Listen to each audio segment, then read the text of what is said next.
Dünyanın sonu değil senden ayrılmak. Yan biraz daha gönlüm, çek derin bir ah. Yıldızlar da kayar, durmaz yerinde. Sen de git başının çaresine bak. Ben umudumu kestim senden artık. Git yolun açık olsun, baktın aydınlık.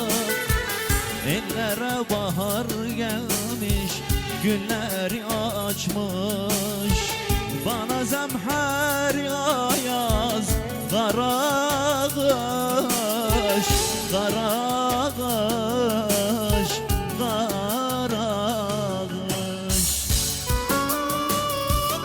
Dünyanın sonu değil senden ayrılmak. Yan biraz daha gönlüm, çek derin bir ah. Yıldızlar da kayar durmaz yerinde.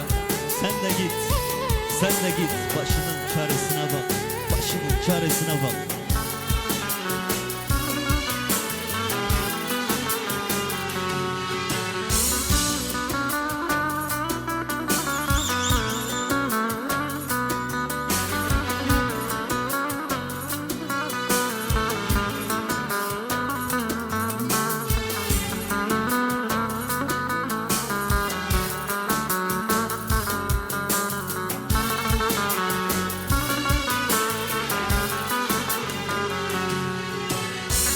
Tükendi kelimeler, düğüm düğüm boğazım.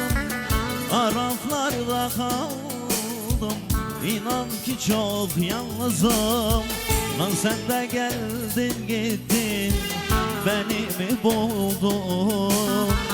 Yürek yangın yeri, canım canım. Ben umudumu kestim senden artık. Git yolun açık olsun, baktın aydınlık.